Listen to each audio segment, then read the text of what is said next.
اللہ تعالیٰ نے ہم پر یہ فضل فرمایا ہے کہ ہمیں اللہ نے عظمتوں والے محبوب عطا فرمائے۔ نبی پاک صلی اللہ تعالیٰ علیہ وسلم کا علم بھی بڑا عظیم ہے، حضور کے معجزات بھی بڑے عظیم ہیں، کمالات بھی بڑے عظیم ہیں، فضائل، شمائل، خصائل۔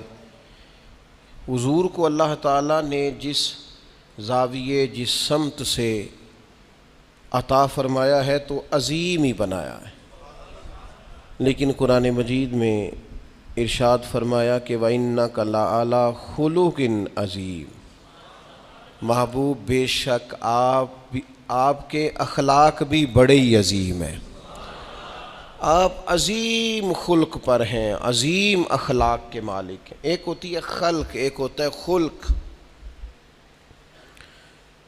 خلق کہتے ہیں انسان کی ظاہری تخلیق کو، اس کی ظاہری خد و خال کو، صورت کو، اور خلق کہتے ہیں اس کے باطنی اوصاف کو، اس کی سوچ کو، اس کی نرم دلی کو، اس کے اچھے جذبات کو، اس کے خلوص کو، اس کی عاجزی کو، اس کی محبت کو، اس کے للہیت کو، اس کے باطن کے اندر جو لوگوں کے لیے اچھے جذبات ہوتے ہیں، اس کو خلق کہتے ہیں۔ اللہ تعالیٰ نے حضور کو جو خلق عطا فرمائے وہ بڑے ہی عظیم عطا فرمائے۔ نبی پاک علیہ الصلاۃ والسلام کے اخلاق کے اندر جو کمالات تھے وہ ذرا انفرادی تھے۔ ہمارا آج جو سب سے بڑا مسئلہ ہے وہ نہ اقتصادی ہے نہ معاشرتی ہے، ہمارا سب سے بڑا مسئلہ اخلاقی مسئلہ ہے۔ قومیں، ملتیں، قبیلے جب اخلاق چھوڑ جاتے ہیں اور جب وزاداری چھوڑ جاتے ہیں اور جب عظمت کردار چھوڑ جاتے ہیں تو وہ خود بخود بیک ہونے لگتے ہیں، وہ پیچھے ہٹنے لگتے ہیں۔ بہت سارے لوگ بام عروج پر ہوتے ہیں، آگے نکلتے ہیں، لیکن اپنی اخلاقی کمزوریوں کی وجہ سے وہ پستیوں کی طرف سفر شروع کر دیتے ہیں۔ انسان کے لیے سب سے زیادہ ضروری یہ ہوتا ہے کہ وہ اخلاقی مضبوطی اپنی طبیعت میں پیدا کرے۔ بہت سارے دوست لوگوں سے پیار کرتے ہیں، لیکن بعد میں جب وہ ان کا اخلاقی رویہ دیکھتے ہیں تو خود بخود پیچھے ہٹ جاتے ہیں۔ ایک ہوتا ہے دوست کا ہونا، احباب کا ہونا، ایک اپنے قریبی لوگ بھی، بہن بھائی بھی اور اولاد بھی انسان کی اخلاقی کمزوریوں کی وجہ سے اس سے پیچھے ہو جاتی ہے۔ جب تک رویے میں، مزاج میں اخلاقی بلندی پائی جاتی ہے، نبی پاک صلی اللہ تعالیٰ علیہ وسلم نے فرمایا تم میں سے بہترین مسلمان وہ ہے جس کے اخلاق زیادہ اچھے ہیں، جس کی عادات زیادہ عمدہ ہیں، جو عظمت کردار کا حامل ہے۔ مزاج میں وفاداری ہونی چاہیے، مزاج میں خیر خواہی ہونی چاہیے۔ انسان بعض لوگوں کے لفظوں میں عاجزی ہوتی ہے، ویسے وہ عاجز نہیں ہوتے، ملتے بھی جھک کے ہیں، لیکن ویسے عاجز وہ کہتے ہیں میں نے شیشے میں اتار لیا ہے، میں تیز آدمی ہوں، دیکھا میں نے اس کو بھی قائل کر لیا ہے۔ وہ لفظوں کے لحاظ سے، جھکاؤ کے لحاظ سے عاجز ہوتے ہیں، فی نفس سے ہی عاجز نہیں ہوتے۔ کچھ لوگ جملے کے لحاظ سے، اٹھنے بیٹھنے کے لحاظ سے، آؤ بھگت کے لحاظ سے خدمت گزار ہوتے ہیں، ویسے وہ خدمت گزار نہیں ہوتے۔ کچھ لوگ ایسے ہوتے ہیں جو اچھے جملے ترتیب دے کے کسی کو قائل تو کر لیتے ہیں، اس کو اپنی ہمدردی کا اظہار تو دلاتے ہیں، اشک شوئی تو کرتے ہیں، تسلی تشفی تو دیتے ہیں، ویسے خیر خواہ نہیں ہوتے۔ ویسے وہ بڑی اچھی دھیمی باتیں کر کے کہیں گے کہ یار کوئی مسئلہ نہیں، تو پریشان نہ ہو، تو ٹینشن نہ لے، میں تیرے ساتھ ہوں، پر نہیں نہ ساتھ ہوتے یار۔ زندگی میں وہ عجیب لمحہ تھا، وہ میرے ساتھ تھا پر میں تنہا تھا، ساتھ ہی تھا بندہ پر میں لوگوں کے ہجوم میں بھی اکیلا ہی تھا۔ اپنے اخلاقی رویے میں، خلق میں، مزاج میں، یعنی ڈھل جائے طبیعت انسان کی، اس کے رویے عمدہ ہو جائے اور یہ کام کشید نہ کرنا پڑے اسے۔ ہمارے علماء نے لکھا ہے خلق کا معنی یہ ہے کہ اچھے کام کرنے میں تکلیف نہ اٹھانی پڑے، خلق کا معنی یہ ہے کہ اچھے کام خود بخود بندے سے ہونے شروع ہو جائے، وہ خود بخود اچھے کاموں کی طرف اس کی طبیعت مائل ہو جائے، توجہ ہو جائے اس کی، اس کا مزاج بن جائے. یہ کب ہوتا ہے؟ کس وقت ممکن ہوتا ہے؟ جب آپ ہر وقت کی اخلاقی بلندی حاصل کرتے ہیں. نبی پاک صلی اللہ تعالیٰ علیہ وآلہ وسلم کا ایک طریقہ تھا کہ حضور کے مزاج میں اخلاق. بعض لوگ ایسے ہوتے ہیں جو بعض اوقات ایسی حرکت کرتے ہیں، ہوتے ہیں لوگ جو ایسی حرکت کرتے ہیں کہ سخت رد عمل کی ضرورت ہوتی. بندے کا دل کرتا ہے نرا ڈانٹے نہ، ڈنڈا بھی پکڑ لے. کرتے ہیں بعض اوقات بعض دوست ایسے کام. اور پھر ایک اور بڑا خطرناک رویہ ہوتا ہے. آپ کو پتہ ہے اسلام نے سب سے زیادہ ناپسند کسے کیا؟ غیبت کو. آپ کسی کے خلاف، کسی کے قبیلے گھر کے خلاف کسی کونے میں کھڑے ہو کے بات کریں، پہنچانے والے پہنچا دیتے ہیں. جو مزے لے کے سنتا ہے وہ مزے لے کے پہنچاتا بھی ہے. یہ پکی بات ہے. جس نے آپ کو ٹائم دیا نا سننے کا، وہ باز نہیں آئے گا، وہ پہنچائے گا بھی. آپ کی اخلاقی کمزوری نظر آ جائے گی، واضح ہو جائے گی. آپ سامنے والے، اچھا کچھ لوگ وزادار ہوتے ہیں، انہیں پتہ چل جاتا ہے بندہ ٹھیک نہیں، لیکن پھر بھی وہ قبول کریں تو اس کا مطلب ہے وہ بندہ اعلیٰ ظرف ہے جس نے رکھا ہوا ہے. تو یہ سمجھتا میں چلاک ہوں، میں اپنی تیزی کے ساتھ گزارا کر رہا ہوں. وہ اعلیٰ ظرف ہے جس نے اتنا کچھ پتہ ہونے کے باوجود بھی تیرے لیے کوئی لفظ، وہ بندہ با اخلاق ہے، با مروت ہے، وزادار ہے، وفادار ہے.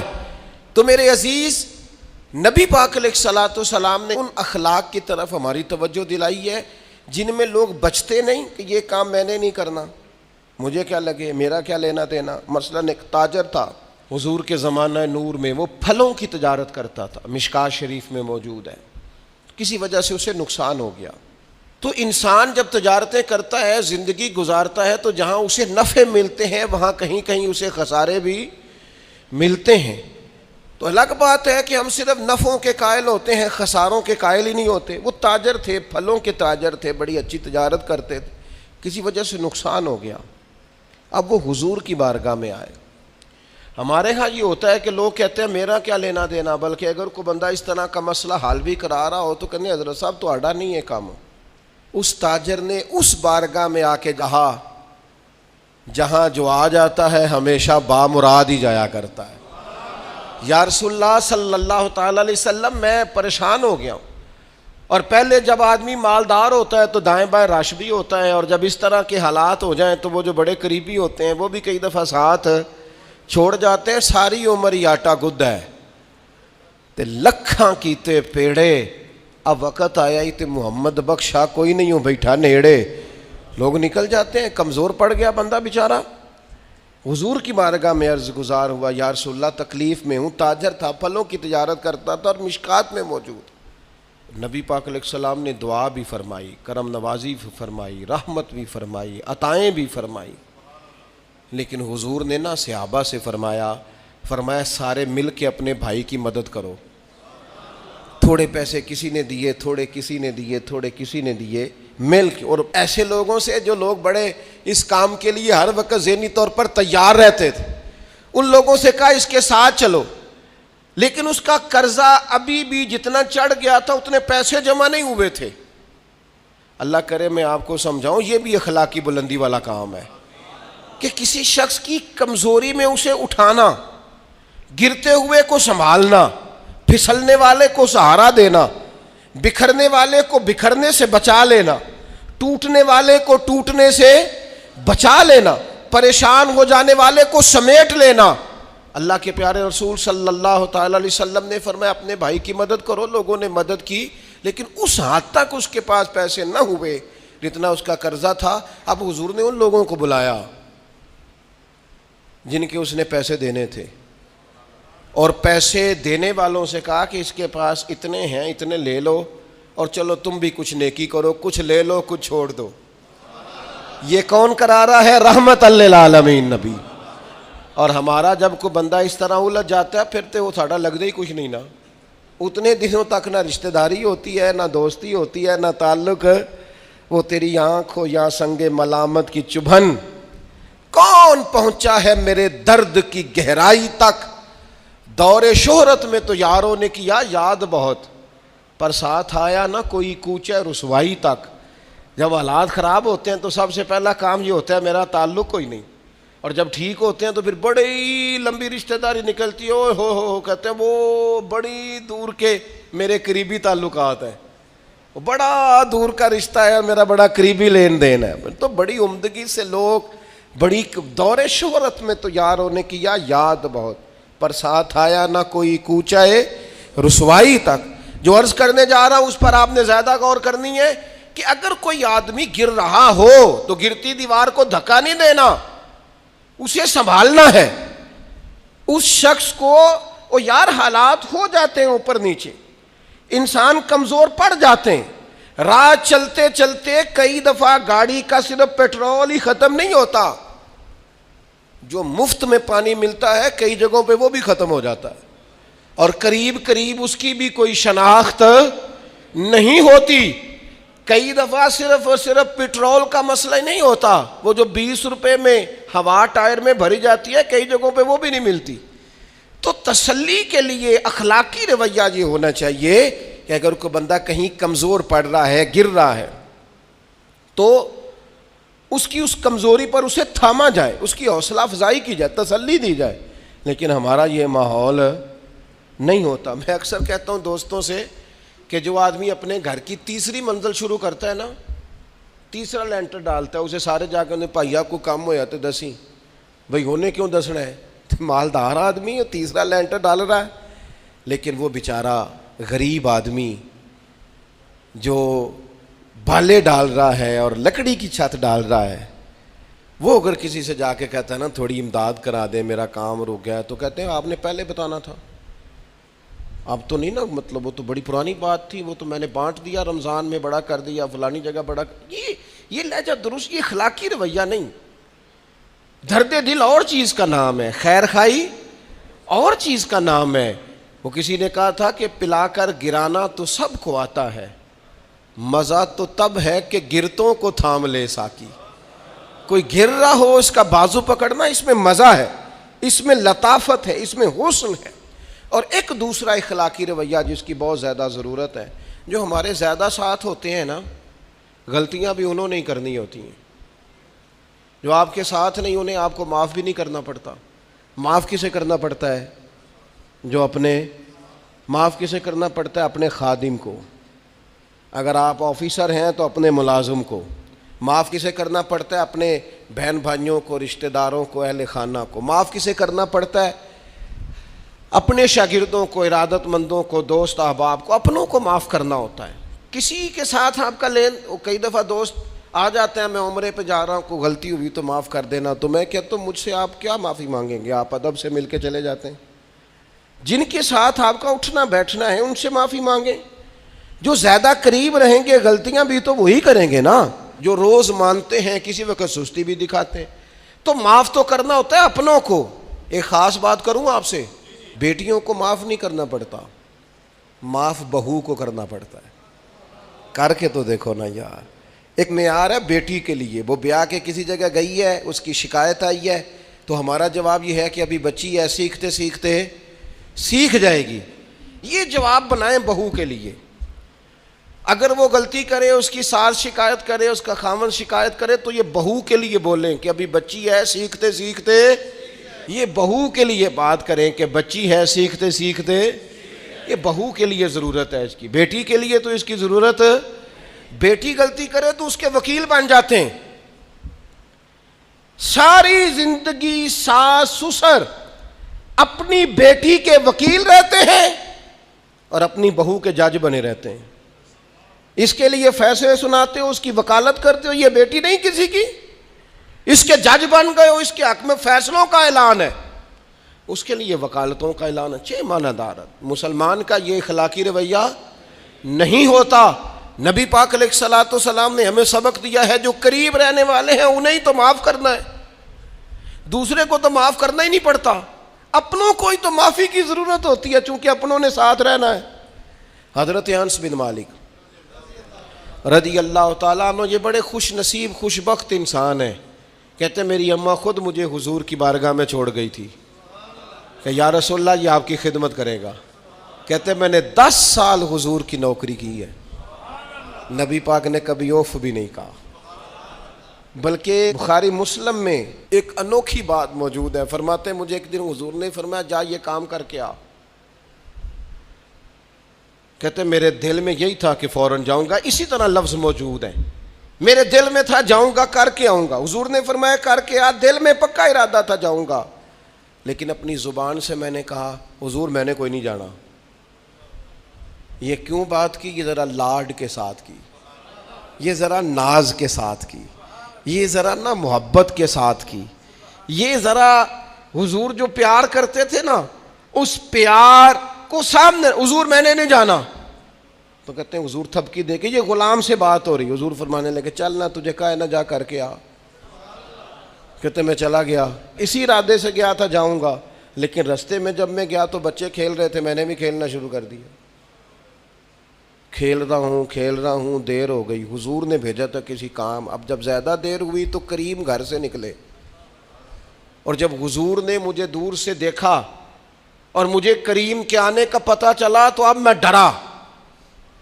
اب میرا انداز بڑا جدا گانا ہو گیا چونکہ حضور نے بھیجا تھا. یہ تو خادم کی بات ہے نا. اے سچی گل دسیا جی اپنا منڈا بھی کدے نہ جائے تے تینوں میں کلیا سی, تو گیا کیوں نہیں؟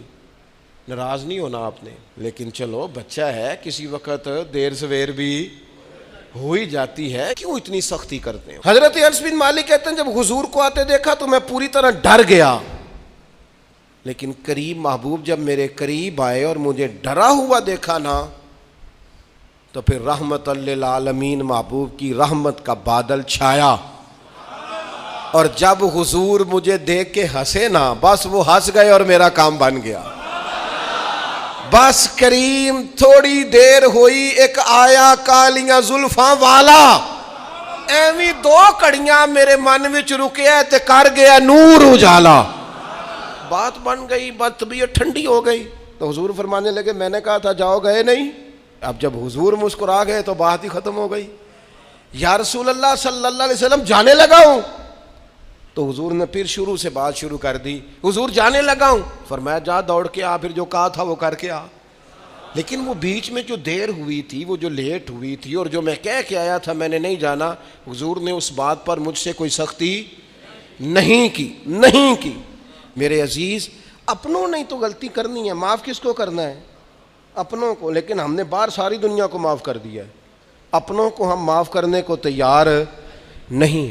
اپنوں کو معاف کرنا ہے, اپنوں سے درگزر. اور پھر آپ اگر کوئی دینی تعارف رکھتے ہیں, آپ نمازی ہیں, آپ حاجی صاحب ہیں, آپ بزرگ ہیں, آپ شیخ ہیں, تو پھر تو آپ کے اخلاق میں اور زیادہ وسعت ہونی چاہیے. جیسے جیسے بندے کی عمریں بڑھتے جائیں نا, ویسے ویسے اسے میٹھا ہونا چاہیے, کڑوا نہیں ہونا چاہیے. جیسے جیسے اس کی تسبیح بڑھتی جائے ویسے ویسے اس کا لہجہ بھی وسیع ہونا چاہیے. اس کے مزاج کے اندر دینی اگر آپ تعارف رکھتے ہیں تو پھر تو آپ کو, میں آپ سے عرض کروں, میں کئی دفعہ دوستوں سے شکوہ کرتا ہوں, میں کہتا ہوں یار ہم تو جو کہنا چاہتے ہیں وہ بھی نہیں کہہ سکتے. ہم تو سونا چاہتے ہیں, ڈھب سے سو نہیں سکتے, ڈھونڈتے پھرتے ہیں جگہ ملے کوئی آرام کرنے کو. کیوں؟ اس لیے کہ دینی تعارف رکھتے ہیں. آپ نے وہ دعویٰ ہی نہیں کرنا تھا, یہاں تے چٹی چادر لا دے نا کڑیے تے پین فقیراں دی لوئی, چٹی چادر تے پھر داغ لگیندا ہی, تے لوئی نو داغ نہ کوئی. جب آپ کا دعویٰ ہے کہ ہم نے کام کرنا ہے اور بڑی اوپر والی سطح پہ کرنا ہے, تو پھر آپ آرام ڈھونڈتے پھریں, پھر آپ قرار ڈھونڈتے پھریں. تو یہ تو دو باتیں ہو گئی, ایک بات کرنی پڑے گی. دینی تعارف رکھنے والے آدمی نے اگر اس نے دین سکھانا ہے اپنے بچوں کو, اپنے گھر والوں کو, تو حسن اخلاق سے سکھائے گا. وہ اگر ڈنڈا پکڑ لے ہر وقت, سختی بھی کریں جہاں ضرورت ہو, لیکن اگر اس کا لہجہ ہی ہمیشہ کے لیے تلخ ہو جائے گا تو وہ کبھی بھی دین سکھانے میں کامیاب. انسان بہت سارے دینی غلطیاں کرتے ہیں. میں بہت سارے لوگوں کو دیکھتا ہوں وہ اس طرح تنقید کر رہے ہوتے ہیں جیسے انہوں نے پہلے اسے پورا درس نظامی پڑھایا ہے, اصول پڑھائے ہیں, تو اب غلطی کر رہا ہے تو تنقید کر رہے ہیں. بھئی عام آدمی ہے, اس سے غلطی ہوگی. بڑی اہم بات بھی, بہت بڑا آدمی بنیادی بات سے بھی کسی وقت ناآشنا ہو سکتا ہے, لیکن آپ کے لہجے میں سختی ہے, آپ بات کرتے ہیں تو تلخ کرتے ہیں, آپ سے کوئی دینی کلام کیا جاتا ہے تو آپ سخت ہیں. دینی لوگوں کو چاہیے کہ وہ دین سکھائیں تو اس میں بہت زیادہ اخلاق کا خیال رکھیں. غلطیاں کریں گے لوگ. اگر آپ عالم ہیں اور آپ کے پاس کوئی دینی معلومات ہیں تو پھر آپ کو اس کی خوبصورتی کا بھی پتہ ہونا چاہیے آپ نے. حضرت معاویہ بن حکم رضی اللہ تعالیٰ عنہ کہتے ہیں میں نے حضور کی مسجد شریف میں نماز پڑھی تو ایک شخص کو نا چھینک آئی, یہ بھی بخاری مسلم میں موجود, تو میں نے نماز میں کہہ دیا یرحمک اللہ, یہ چھینک آنے کا جواب ہوتا ہے, میں نے یہ نماز میں ہی کہہ دیا. تو بہت سارے لوگ مجھے گھورنے لگ گئے, کچھ نے اپنے ہاتھ بھی مارے زانوں پر کہ یہ کیا کر رہے ہو, نماز میں بول رہے ہو. فرماتے ہیں نماز مکمل ہوئی اور یہ لفظ ہیں حضرت معاویہ بن حکم رضی اللہ تعالیٰ عنہ کے, فرمانے لگے قسم اللہ کی میں نے حضور سے بہتر سمجھانے والا نہ پہلے کبھی دیکھا ہے نہ بعد میں کبھی دیکھا. فرماتے ہیں نہ حضور نے مجھے مارا نہ ڈانٹا, بلکہ جس طرح ایک بچے کو گویا ٹریٹ کیا جاتا ہے, سمجھایا جاتا ہے. حضور فرمانے لگے اللہ کے بندے نماز میں کوئی اور بات نہیں کرنی چاہیے, صرف اللہ کی تسبیح پڑھنی چاہیے, اس کے اسماء کا ذکر کرنا چاہیے یا قرآن پاک پڑھنا چاہیے. نماز میں کوئی اور کلام کرنے کی اجازت نہیں ہے. ہمارے ہاں لوگ دینی مسئلہ سمجھاتے ہیں تو اتنا ان کے مزاج میں تلخی ہوتی ہے بعض اوقات, اللہ ماشاءاللہ. کچھ لوگوں کی طبیعت اتنی کرخت ہوتی ہے, بچہ نماز پڑھ رہا ہے اور حاجی صاحب اس کے ساتھ کھڑے نماز پڑھ رہے ہیں, لیکن وہ اس کو کھڑا کر رہے ہیں تو یوں کندھے سے ہلا کے, تینوں آج تک نہیں پتا نماز ہے کہ یہ آپ دین سکھا رہے ہیں. یہ اخلاقی رویہ دین سکھانے کا, یہ لب و لہجہ دین سکھانے کا. قطعاً ایسا کوئی کام نہ کریں. میں تو یہ مدارس کے اساتذہ سے بھی کہتا رہتا ہوں, میں کہتا ہوں نبی پاک نے کبھی کسی کو نہیں مارا. آپ بچوں کو ڈانٹیں, کریں کچھ, لیکن وہ رویہ آپ اختیار نہ کریں جس کی دین اجازت نہیں دیتا. تو اخلاقیات میں ان چیزوں کا ضرور خیال کریں. ایک روایت اور عرض کر دوں آپ کو. حضرت جابر بن عبداللہ رضی اللہ تعالیٰ عنہ فرماتے ہیں میرے والد احد میں شہید ہو گئے تھے, میرے ذمے بہنوں کا بوجھ بھی تھا اور قرضہ بھی تھا.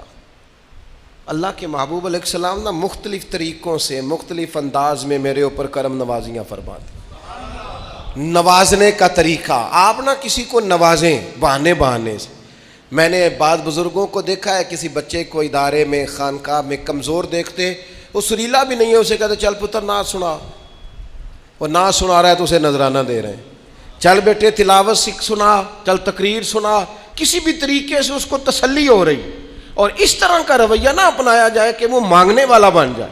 یہ اخلاقی بلندی ہوتی ہے آپ کی کہ آپ کسی شخص کو بہانوں سے نوازیں.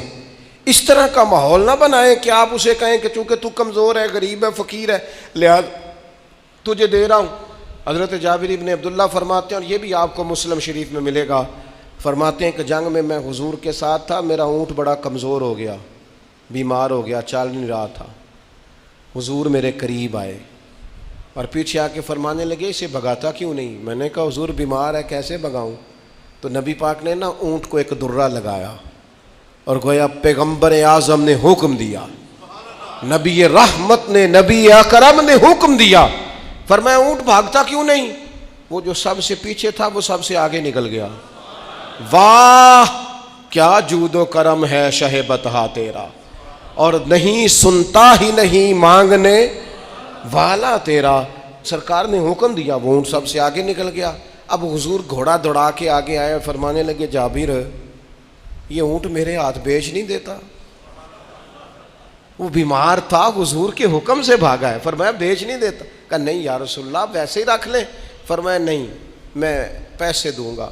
یا رسول اللہ آپ کا یہ ہے. فرمایا نہیں آپ قیمت بتائیں. حضور ٹھیک ہے اتنے کا اونٹ ہے, میں مدینہ طیبہ جا کے آپ کی خدمت میں پیش کر دوں گا. حضرت جابر ابن عبداللہ فرماتے ہیں حضور نے مجھ سے اونٹ خریدا. مدینہ طیبہ پہنچ کر نبی پاک صلی اللہ تعالی علیہ وسلم نے سیدنا بلال حبشی سے فرمایا جابر کو اونٹ کی قیمت بھی دے دو اور کچھ پیسے زیادہ بھی دے دو.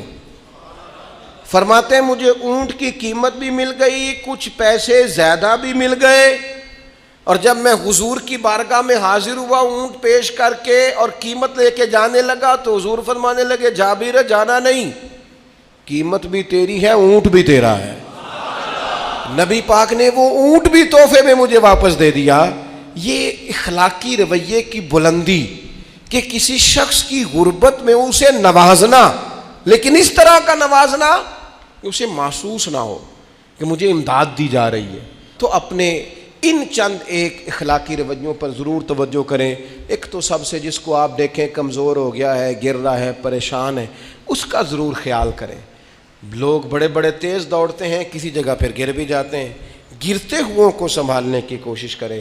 دوسری گزارش یہ کی ہے میرے عزیز، جو ہمارے قریبی لوگ ہیں انہیں تو ہم نے معاف کرنا ہے، اپنوں کو ہی تو ضرورت ہوتی ہے کہ درگزر کر کے اپنے ساتھ رکھا جائے، پیار کر کے اپنے قریب کیا جائے۔ اور تیسری گزارش یہ ہے کہ اگر آپ کسی کو دینی پیغام دینا چاہتے ہیں تو نہایت محبت کے ساتھ، نہایت خلوص کے ساتھ دینی مسئلہ آپ کسی کو بھی بتائیں تو اسے چھوٹا بچہ سمجھ کر آپ ڈیل کریں، شدت نہ اختیار کریں دین بتانے میں، وہ لہجہ اختیار نہ کریں جس لہجے میں محسوس ہو کہ آپ خود بااخلاق نہیں ہیں تو آپ کسی کو کیا سمجھائیں گے۔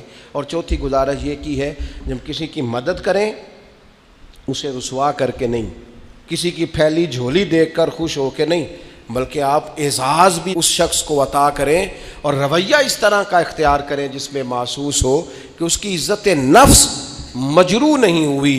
ان چیزوں کو پیش نظر رکھ کے جب اخلاقی بلندی ہم حاصل کریں گے نا، ایک میں اور بات بڑی ضروری آپ کی خدمت میں عرض کروں، جو آدمی بھی اپنے آپ کو بڑا سمجھتا ہے، وہ مالی طور پہ بڑا ہے، علمی طور پر بڑا ہے، عہدے کے طور پہ بڑا ہے، قبیلے کے طور پہ بڑا ہے، خاندان میں بڑا ہے، وہ کسی بھی مقام پر کسی بھی انداز میں بڑا ہے، اللہ نے فضل کیا وہ بڑا ہو گیا، اسے سمجھ آ گئی ہے کہ کچھ لوگ میری بات سنتے ہیں، میرا فیصلہ مانتے ہیں، تو وہ اچھی طرح سمجھ لے کہ اگر وہ اللہ کے فضل سے اسے کوئی موقع مل گیا بڑا ہونے کا تو وہ اپنے اخلاق کو بڑا کرے، پھر اپنے کردار کو بڑا کرے، پھر اپنے حوصلے کو، ظرف کو اور اپنے ذہن کو بڑا کرے، اس لیے کہ آپ اپنے کردار کی اور حوصلے کی بنیاد پر بڑے بنیں گے۔